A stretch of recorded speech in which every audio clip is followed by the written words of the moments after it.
नमस्कार दोस्तों, आप लोगों का फिर से स्वागत है आपके अपने channel one exam dot in पर। मैं भरत सिंह राठौड़, आपका दोस्त, आपका मेंटर।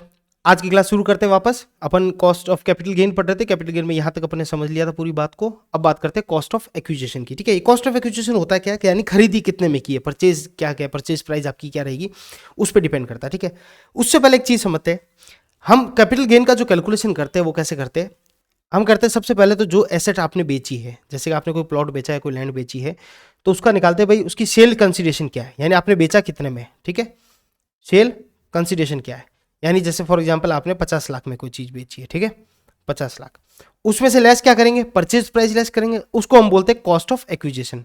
अपनी लैंग्वेज में क्या बोलते हैं, cost of acquisition, income tax की लैंग्वेज में कॉस्ट, जिसको हम COA के नाम से डिनोट करेंगे। ठीक है, अब कॉस्ट ऑफ एक्विजिशन कितनी है कि आपने खरीदी रेट क्या थी आपकी, कॉस्ट ऑफ एक्विजिशन जब खरीदा था तब कितनी थी।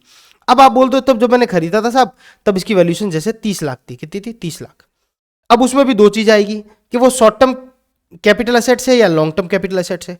अगर शॉर्ट टर्म है तो जो 30 लाख रुपए सीधे सीधे लिख दो, मतलब शॉर्ट टर्म यानी वो 12 महीने, 24 महीने या 36 महीने से कम है तो वो शॉर्ट टर्म। ठीक है, अगर लॉन्ग टर्म है तो जो वैल्यू उसकी आएगी उसमें हम क्या करेंगे, कॉस्ट ऑफ इन्फ्लेशन, यानी इसको दूसरी भाषा में क्या बोलते हैं, इंडेक्सेशन। क्या बोलते हैं, इंडेक्सेशन का बेनिफिट। क्या बोलते हैं हम उसको, इंडेक्सेशन का बेनिफिट। इंडेक्सेशन का बेनिफिट यानी जो कॉस्ट ऑफ इन्फ्लेशन होगा, जो कॉस्ट ऑफ इन्फ्लेशन होगा उसका बेनिफिट मिलेगा। जो मैंने लास्ट क्लास में, जस्ट एंड क्लास में समझाया था कि भाई कॉस्ट ऑफ इन्फ्लेशन का बेनिफिट कैसे मिलेगा, ऐसे करके हम कैलकुलेशन करेंगे इस तरीके से कॉस्ट ऑफ इन्फ्लेशन, इसको बोलते हैं इंडेक्सेशन बेनिफिट। तो लॉन्ग टर्म होगा तब उसको मिल जाएगा, शॉर्ट टर्म में मिलने का कोई सवाल नहीं।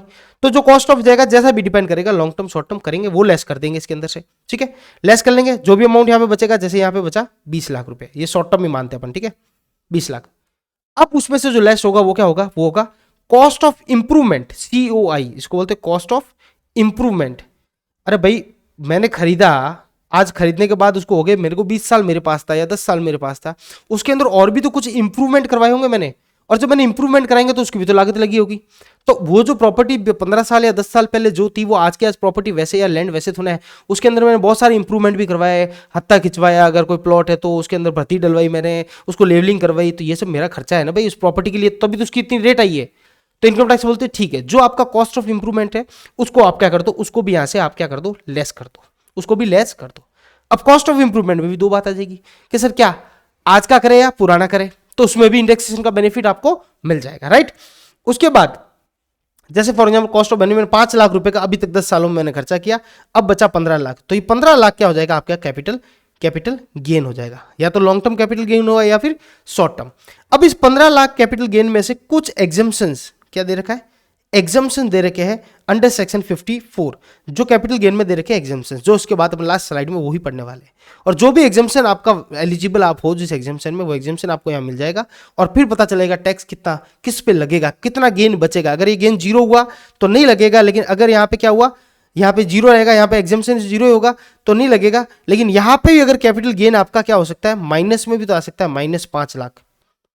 भाई यहां पे माइनस आने का सवाल नहीं उठ सकता, क्योंकि अगर जब आपका कैपिटल गेन ही माइनस है तो उसमें और एग्जाम्पशन आपको देने का सवाल ही नहीं उठता। और आपको फायदा कब दिया जाएगा, जब आपका कोई टैक्स बन रहा होगा। तो बोले टैक्स बन नहीं रहा है और वो फायदे का अमाउंट है वो भी लेस कर लो उसमें से, तो वो होगा नहीं। अगर यहाँ -5 लाख है तो इसको क्या बोल देंगे हम, कैपिटल लॉस। क्या बोल देंगे, शॉर्ट टर्म कैपिटल लॉस या फिर लॉन्ग टर्म कैपिटल लॉस।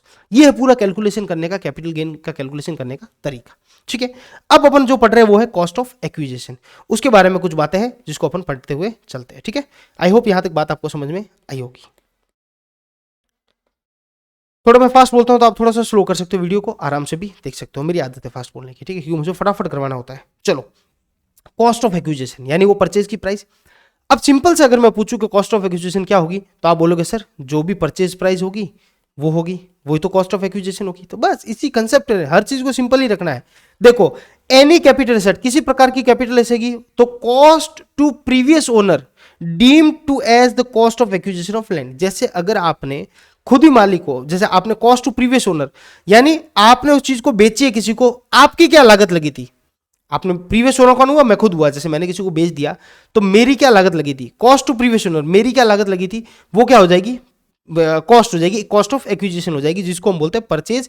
मैंने कितने में खरीदा था, मेरी क्या लागत लगी थी, वो क्या हो जाएगी, कॉस्ट ऑफ एक्विजिशन। ठीक है, किसी भी एसेट में सिंपल यही है।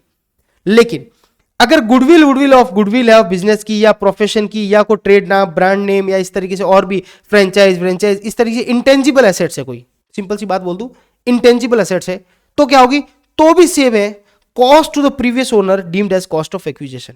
पिछले ओनर यानी मेरी परचेज प्राइस, अगर गुडविल किसी से खरीदी मैंने आगे बेची है तो कितने में खरीदी थी वो हो जाएगी। ट्रेडमार्क खरीदा है, ब्रांड नेम मैंने खरीदा है तो लग जाएगा। अगर ट्रेडमार्क, गुडविल, ब्रांड नेम ये मैंने खरीदा नहीं और सेल्फ जनरेटेड मैंने बनाया, खुद के बलबूते पे बनाया, तो कॉस्ट निकाल के बताओ। तो बोलता है इनकम टैक्स कॉस्ट होगी निल, ले लो ठेंगा, निल। खुद के बलबूते बनाया, उसकी क्या कॉस्ट लगाएंगे, कोई कॉस्ट नहीं होगी। ये तो पूरा फायदा ही है, जो गुडविल का पैसा पूरा मिल रहा है ये पूरा आपका फायदा ही है भाई। अगर किसी ने जैसे for example Bharat tea stall मैंने कर दिया, अब ये बहुत जबरदस्त नाम हो गया इस टी स्टॉल का, बहुत जबरदस्त। अब टी स्टॉल जो मेरा नाम है ना वो मेरी ब्रांड नेम बन गई, और या फिर मेरी गुडविल है उस पर्टिकुलर नुक्कड़ पे, उस जगह पे, तो यहाँ पे जो भी टी स्टॉल खोलेगा वो चलेगा चलेगा, क्योंकि मैंने अपना नाम कर दिया और यहाँ पे अच्छी चाय बना के पिलाई लोगों को, ठीक है। तो अब ये जब मैं बेचूंगा तो खाली उस दुकान की कीमत और ये नहीं लूंगा, उसके साथ ये बोलूंगा उस नुक्कड़ पे मैं बैठा था, वो नुक्कड़ दे रहा हूं मैं, वो जगह दे रहा हूं, वो नाम दे रहा हूं, नाम भी तो यही रखना भरत टी स्टॉल, और चलाना कोई और ही मालिक। इसके मुझे 50 लाख दे और दुकान के तो 5 लाख रुपए दे दे, 55 लाख रुपए दे दे मेरे को, तो ये जो 50 लाख रुपए मैं लूंगा ना, ये मैं एसेट बेच रहा हूँ। गुडविल तो एसेट ही है ना, भले इंटेंजिबल हो तो भी बेच तो रहा हूं। अब बोला इसकी कॉस्ट क्या होगी, मैंने इतने सालों की मेरी मेहनत के, मेहनत मैंने जा तेल लगाने, पैसे में है क्या बात, मेरे पैसे में तो नहीं है, तो कॉस्ट होगी निल।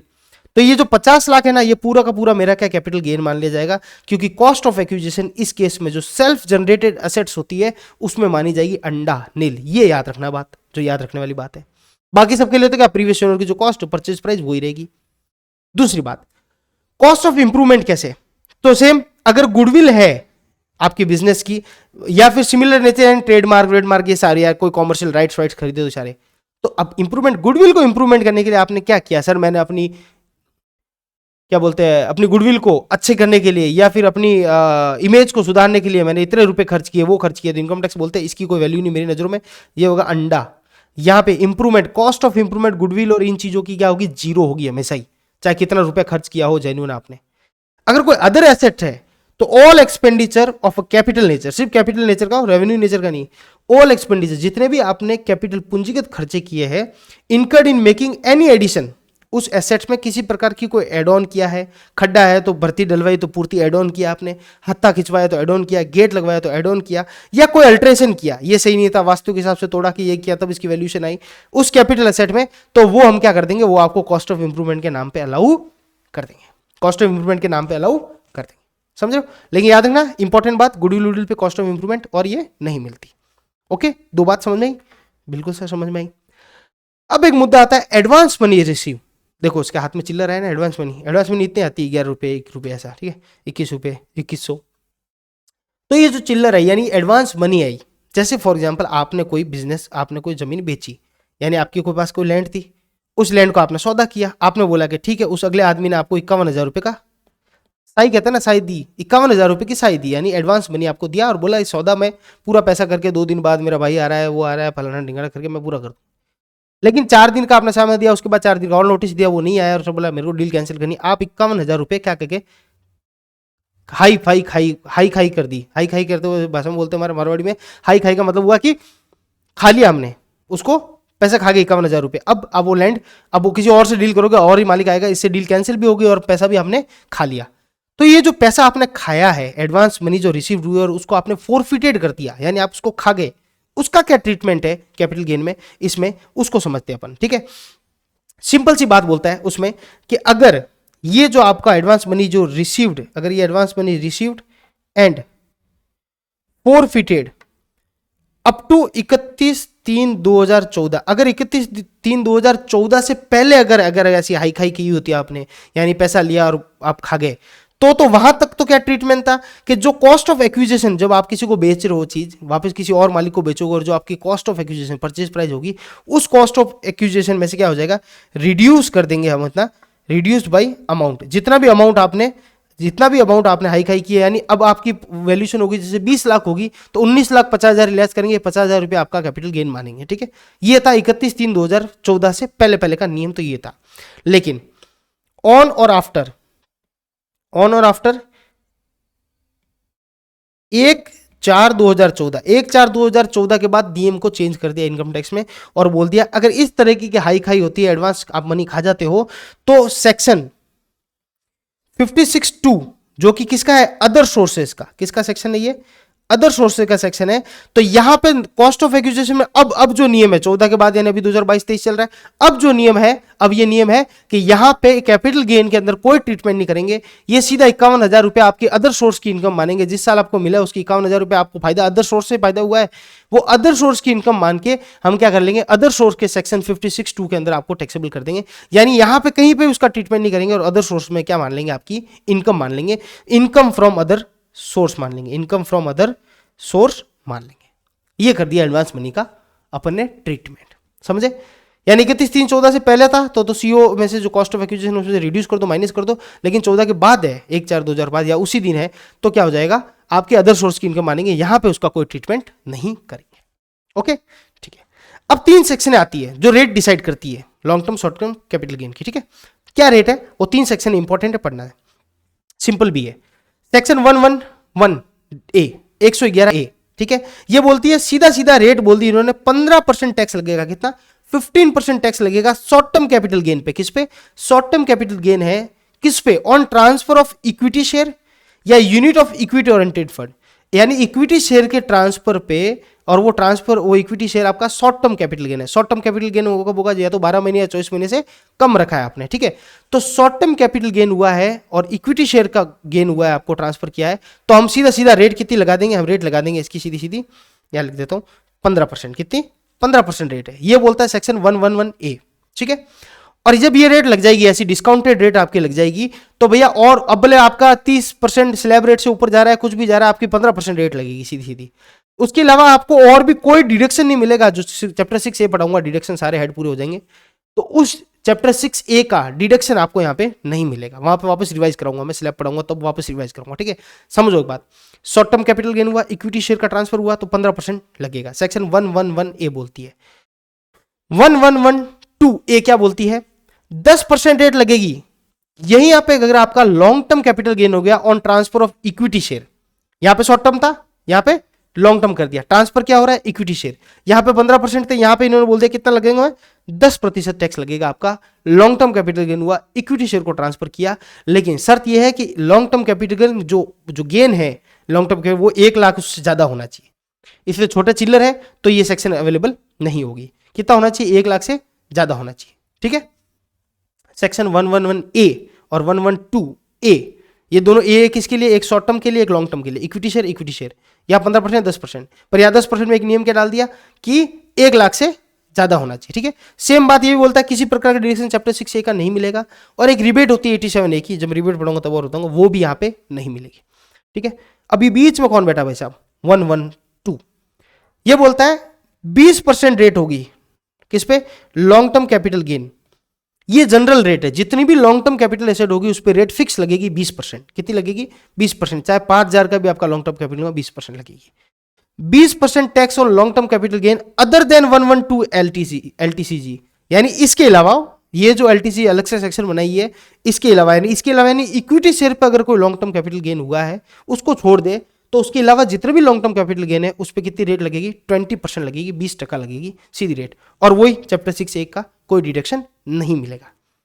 ओके, तो ये 3 section, 111A short term capital gain equity share 15%, 112A long term capital gain equity share 10%, लेकिन 1 लाख से ऊपर, और जो बचे हुए सारे कितने long term capital, short term तो नहीं, शॉर्ट टर्म तो फिक्स हो गया, शॉर्ट टर्म का लॉन्ग टर्म कितने चलेंगे, 112 के अंदर, किसके अंदर, 112 के अंदर, वो कितना, 20%। 3 सेक्शन इंपॉर्टेंट है, इसको याद रखना। अब आती है बात एग्जम्पशंस की, यहां तक सब कैलकुलेट हो गया, long term, short term, what term, सब कैपिटल गेन आ गया, ठीक है। अब बात करते हैं अपन एग्जम्पशंस ऑफ कैपिटल गेन, जो सेक्शन 54 से लेकर 54F तक दे रखा है, यानी 54 से लेकर 54F तक दे रखा है, ठीक है। 54 से लेकर 54F तक सारी सेक्शन दे रखी है। इसके अंदर बात करेंगे सिर्फ और सिर्फ किसकी, कैपिटल गेन की, किसकी, एग्जम्पशंस ऑन कैपिटल गेन। चलो, एक सारणी, एक टेबल, बात खत्म, सिंपल सी। क्या, section 54, 54B, 54D, 54EC, 54F, आगे 4-5 सेक्शन है, बस। क्या क्या छूट दे रखी है, एग्जम्पशन दे रखा, देखना। एक एक को पढ़ते हैं, 54 को पढ़ते हैं, मेन 54 सेक्शन को पढ़ते हैं। एलिजिबल एसएससी कौन कौन है? एलिजिबल एसएससी है इंडिविजुअल और एचयूएफ के लिए ही ये छूट है। किसके लिए? अगर कोई बंदा इंडिविजुअल है या फिर वो हिंदू अनडिवाइडेड फैमिली का है तो ही ये छूट है, अदरवाइज कंपनी वंपनी दूसरों के लिए, फर्म वम के लिए नहीं है। असेट होनी चाहिए लॉन्ग टर्म। कौन सी होनी चाहिए? Long term. शॉर्ट टर्म के लिए अवेलेबल ही नहीं है। क्या असेट ट्रांसफर कर रहे हो आप, उसके ऊपर डिपेंड करता है। अगर आपने रेजिडेंशियल हाउस यानी रहने का आवासीय घर, रेजिडेंशियल हाउस को बेचा है, ट्रांसफर किया है, और बेचने के बाद जो पैसा आया है उस पैसे को आपने वापस रेजिडेंशियल हाउस ही खरीदा है आपने, क्वालिफाइंग एसेट कौन सी? Residential house. यानी आपने रेजिडेंशियल हाउस को बेचा, पैसा आया और उस पैसे को वापस रेजिडेंशियल हाउस को खरीदने में ही लगाया है, तो जितना भी अगर बेचते समय आपको कैपिटल गेन हुआ है तो हम आपको उसकी छूट दे देंगे, पूर्णतः माफ कर देंगे, कोई दिक्कत वाली बात नहीं है। शर्त क्या है कि अगर घर बेचा है तो घर ही खरीदो तो छूट मिलेगी। अगर घर बेच के पैसे को कहीं और उड़ाया या बिजनेस में लगाया, कुछ भी लगाया, तो अगर उस पर कैपिटल गेन हुआ है तो पैसा टैक्स आप दो। उन्होंने बोला कैपिटल गेन हुआ है, आपने घर बेचा, उससे आपको फायदा हुआ है, कैपिटल गेन हुआ है, उस पर टैक्स लग रहा है, लेकिन हम वो टैक्स पूर्णतः माफ कर देंगे अगर वो पैसों का आपने सही उपयोग किया। और गवर्नमेंट चाहती है कि प्रोत्साहन करे कि घर बेच के लोग घर ही ले, नहीं तो घर बेच के रोड पे ना जाए। ठीक है, तो अगर आपने रेजिडेंशियल हाउस बेचा है और वापस रेजिडेंशियल हाउस ही खरीद रहे हो तो सारा का पैसा, वैसे 50 लाख में आपने बेचा और 30 लाख का था, 50 में बेचा, 20 लाख का आपका कैपिटल गेन हो गया, तो सरकार के हिसाब से 20 लाख पे टैक्स बनता है उनके। भाई 20 लाख पे 20% मानो तो 4 लाख रुपए बनते हैं। सरकार बोलते है 4 लाख छोड़ने को तैयार है, अगर वो 50 लाख जो पूरा है ना वो वापस आप रेजिडेंशियल हाउस खरीद लो, तो सेक्शन 54 के तहत हम आपको छूट दे देंगे। खरीदना कब तक? खरीदना कब तक? तो एक लिखा हुआ मैंने -1, क्या लिखा? -1, यानी वो जो बेचा है उससे पहले, 1 साल पहले अगर कोई प्लॉट लिया है वो भी हम इंक्लूड कर लेंगे उस घर के लिए। भाई होता है ना, साल भर पहले मैंने प्लॉट लिया था, घर तो अब मैंने बेचा है, अब पैसा आया है तो इसी प्लॉट पे घर बना रहा हूं, तो अब ये 50 लाख, तो अब जो 50 लाख घर के ऊपर लगाऊंगा तो भी आप मानोगे? तो बोला नहीं नहीं, 1 साल पहले तक अगर आपने किसी प्रकार का कोई जमीन या घर के लिए कुछ ना कुछ काम किया है वो पैसा भी इस 50 लाख का ही हम हिस्सा मानेंगे। +2 किसके लिए है? ये दिख रहा नहीं होगा आपको, यहां कर लेता हूं। +2 किसके लिए? +2 है कि अगर भाई जमीन, घर बेच के वापस घर खरीदना है 2 साल के अंदर अंदर। कब तक? 2 साल के अंदर अंदर। अगर 2 साल तक नहीं खरीदा तो कैपिटल गेन 2 साल बाद हम आपसे कैपिटल गेन ले लेंगे, पर 2 साल तक ले लिया तो कोई तकलीफ नहीं है, हम आपको नहीं। और +3 क्यों लिखा है? यह है कंस्ट्रक्शन के लिए। किसके लिए है? कंस्ट्रक्शन के लिए। ये किसके लिए? कंस्ट्रक्शन। भाई घर बनने में 3 साल लगते हैं ना यार, 1 साल में कौन सा घर बन जाता है? टाइम लगता है कई बार घर बनने, कमटे का काम ऐसे होते हैं। तो बोला है कि अगर 1 साल पुराना तक कोई लैंड ली है तो भी हम आपको माफ कर देंगे, मतलब इसमें छूट दे देंगे, हाउस कैपिटल गेन नहीं लेंगे, एग्जम्पशन दे देंगे 54 में। 2 साल के अंदर अंदर आपने वापस कोई दूसरा घर खरीद लिया, बन बनाया, तो भी हम छूट दे देंगे। और नहीं आप खुद बनाना चाहते हो तो आपका टाइम पीरियड हमने 3 साल दे दिया कि 3 साल तक समय है, आप जाके बना लो। तो ये 3 साल तक हम आपसे टैक्स नहीं लेंगे, लेकिन उसका सबूत भी तो चाहिए। हम क्या पता 3 साल आप बोल लो, 3 साल मजे ले लो, 3 साल बाद बोलो हाँ टैक्स ले लो, मेरे को तो नहीं बनाना घर। तो 3 साल के तक, 3 साल तक या 2 साल तक, इन समय तक आपको क्या करना पड़ेगा? ये जो पैसा है जो आपका 50 लाख रुपए आया है, इसको आपको कैपिटल गेन अकाउंट में जमा कराना पड़ेगा। किसमें? कैपिटल गेन अकाउंट में जमा कराना पड़ेगा, जो हर बैंक खोलती है। बैंक के अंदर एक अकाउंट खुलता है कैपिटल गेन अकाउंट, और उस कैपिटल गेन अकाउंट के अंदर आपको ये पैसा जमा करवाना पड़ेगा और वो फ्रीज हो जाएगा। वो पैसा आप जैसे पैसा निकालोगे वो निकाल सकते हो आप पैसा, लेकिन घर के काम के लिए ही निकालना पड़ेगा। इनकम टैक्स की नजर रहेगी आपने कब कब पैसा निकाला है। ओके, ये सेक्शन 54 बोलती है किसके लिए है? लॉन्ग टर्म कैपिटल एसेट्स है। और किसके लिए long term capital? Residential house बेचा है और रेजिडेंशियल हाउस ही खरीद रहे हो तो सेक्शन 54 में छूट मिल जाएगी। -1 +2 +3 में आप खरीद सकते हो। कितना मिलेगा एग्जम्पशन? जितना का कॉस्ट आपने जितनी नहीं खरीदोगे, जैसे 50 लाख का आपका हुआ था और आपने 45 लाख का ही खरीदा तो 5 लाख के ऊपर जो भी बनेगा टैक्स लग जाएगा। ठीक है, एक इसमें अदर कंडीशंस भी डाल रखी है। अदर कंडीशन बोलता है income from such house shall be chargeable under house property head, यानी जो हाउस ये बेच रहे हो ना आप, ये इससे होने वाली इनकम आप इस हेड के अंदर से भी ही होनी चाहिए थी। ये सॉरी ये जो आप खरीद रहे हो ना, ये हाँ ये जो बेच रहे हो ना, इसकी इनकम आपकी हाउस प्रॉपर्टी हेड के अंदर पहले से दिखाया हुआ होना चाहिए। हाउस प्रॉपर्टी में एक घर है मेरा, चाहे वो सेल्फ ऑक्यूपाइड है चाहे वो लेट आउट है, जैसा भी है। ठीक है, ये सेक्शन 54 बोलती है। 54B क्या बोलता है? वो इंडिविजुअल एचयूएफ के लिए है। यहां पे लॉन्ग टर्म की जरूरत नहीं है, शॉर्ट टर्म होगा तो भी चलेगा, लेकिन एसेट क्या होनी चाहिए? अगर आपने अर्बन एग्रीकल्चर लैंड बेचा है, यानी शहरी एग्रीकल्चर लैंड बेचा है, यहाँ पे शहरी क्यों लिखा, रूरल क्यों नहीं लिखा? कि रूरल तो कैपिटल असेट ही नहीं है। जब ग्रामीण तो कैपिटल असेट ही नहीं है तो टैक्स तो लगने की बात ही नहीं, लेकिन अर्बन पे लगेगा। तो इन्होंने बोला अगर अर्बन एग्रीकल्चर लैंड बेचा है और आपने वो अर्बन एग्रीकल्चर लैंड बेच के जो पैसा आया वो पैसा वापस आप एग्रीकल्चर लैंड ही ले रहे हो। क्या ले रहे हो? एग्रीकल्चर लैंड ही ले रहे हो, चाहे अर्बन हो चाहे रूरल हो, कोई भी अगर आप एग्रीकल्चर लैंड ही ले रहे हो तो हम आपको जितना भी पैसा डाला हम पूरा छूट दे देंगे। पर आपको लेनी कब तक है? 2 साल के अंदर अंदर। कब लेनी है? 2 साल के अंदर अंदर लेनी है। यहाँ पे 2+2 ईयर सीधा रहता है। और जितना भी इन्वेस्टमेंट करोगे पूरा पूरा हम एग्जाम्पशन दे देंगे।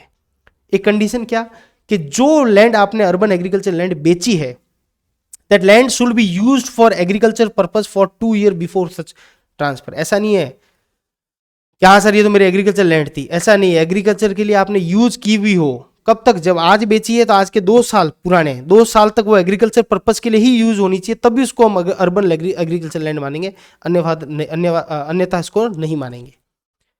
तो अर्बन एग्रीकल्चर लैंड बेचते हो और एग्रीकल्चर लैंड लेते हो चाहे अर्बन या रूरल, 2 साल के भीतर तो हम आपको छूट दे देंगे, कोई दिक्कत नहीं, पूरा का पूरा पैसा। ये 54B बोलता है। डी क्या बोलता है? कोई भी, हर किसी के लिए डी है, मतलब ये तो इंडिविजुअल एचयूएफएल की थी 2 सेक्शंस, ये तीसरी सेक्शन हर किसी के, एनी, सबके लिए। कुछ भी बेचो, लॉन्ग टर्म शॉर्ट टर्म कुछ भी बेचो, लेकिन मतलब लॉन्ग टर्म शॉर्ट टर्म, लेकिन एसेट क्या होनी चाहिए? Industrial land and building. क्या होनी चाहिए? Industrial land. जब कंपलसरी एक्विजिशन अगर आपका कर लिया, जैसे कोई औद्योगिक जमीन या बिल्डिंग है, कोई फैक्ट्री वैक्ट्री किसी की है और सरकार वहां पे कुछ और प्लान बनाना चाहती है और कंपलसरी एक्विजिशन के तहत, कब? कंपलसरी एक्विजिशन के तहत आपकी वो जमीन जायदाद ले ली वो इंडस्ट्रियल की और आपको पैसा दे दिया उसके बदले में।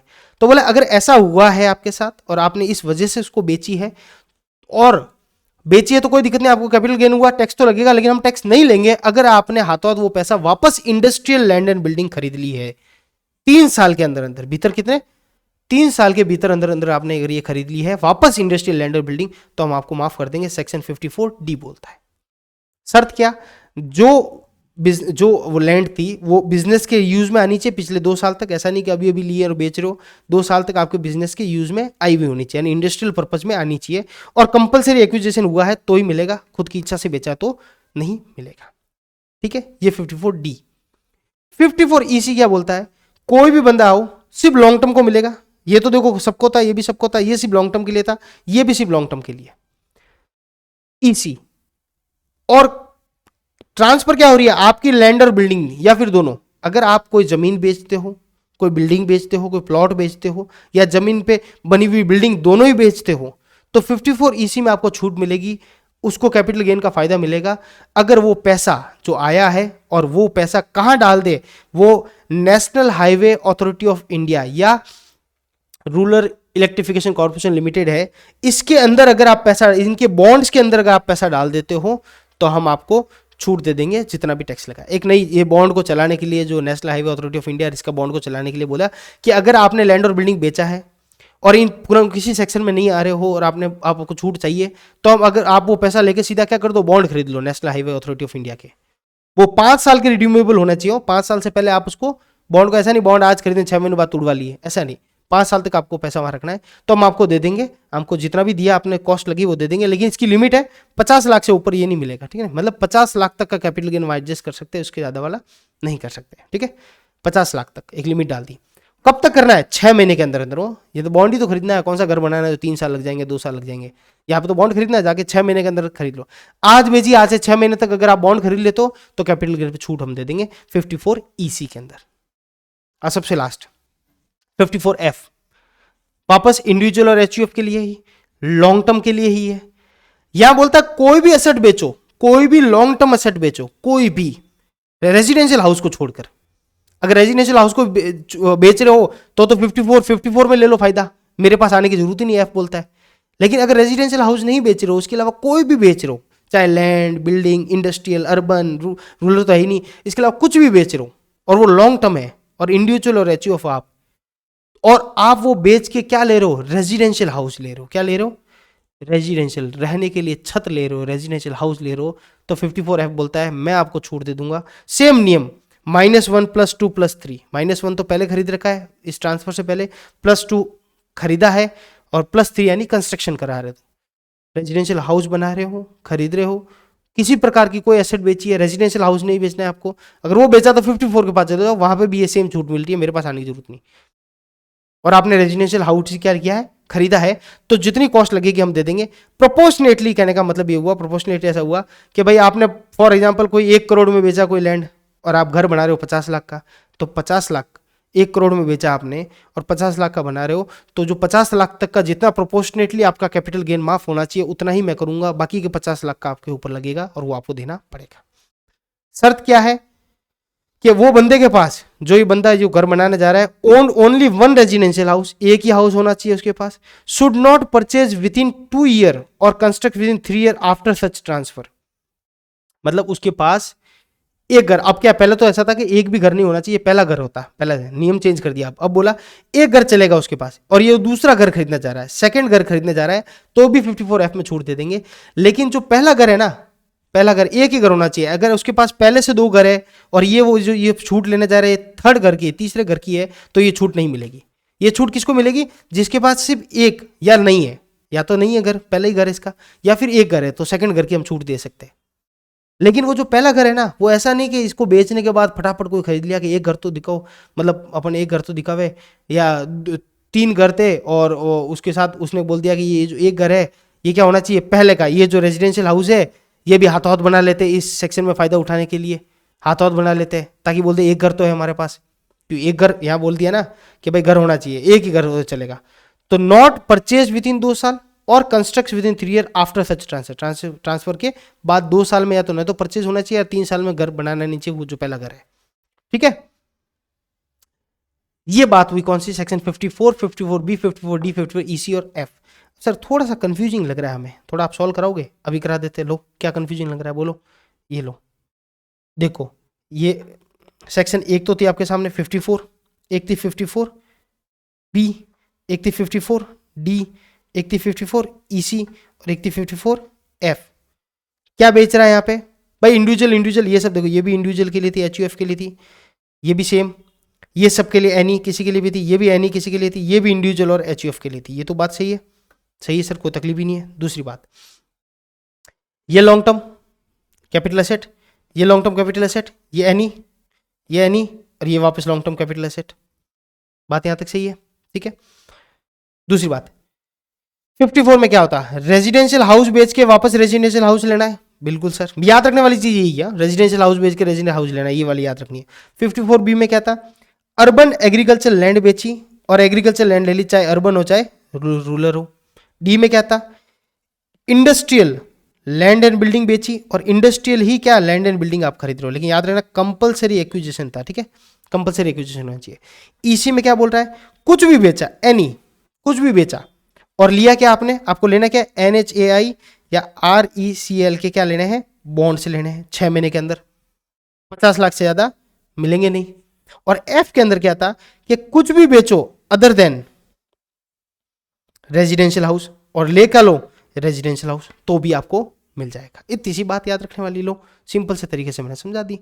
ये सारी बात यहाँ पे लिखी हुई है, ये सारी नोट्स में लिखी हुई है और यही मैं PPT आपको अवेलेबल करवा दूंगा। तो यहाँ पे कैपिटल गेन पूरा होता है अपना। आई होप मेरे कैपिटल गेन जो मैंने आपको पढ़ाया है वो पूर्णतः आपको समझ में आया होगा, पूर्णतः मेरी जो मेहनत है वो काम आएगी। ऐसे तो पढ़ाने में तो बहुत डिटेल में बहुत ज़्यादा लंबा क्लासेस भी ले सकता हूँ और बहुत अच्छे से सारी लगभग 80% मैंने कवर करते हुए क्लास को पूरा किया है। बहुत बहुत धन्यवाद आप लोगों का अपन एग्जाम के साथ जुड़ने और रेगुलर क्लास लग रही है UGC नेट के लिए, जल्दी से सब्सक्राइब कर लीजिए, जल्दी से कोर्स बाय कर लीजिए UGC नेट का। अगर JRF आपको ये जो नीचे लिखा हुआ ना, ये JRF अगर ये चाहिए तो जल्दी से कर लीजिए, ठीक है। बहुत बहुत धन्यवाद, मिलते हैं अगली क्लास अगले टॉपिक के साथ।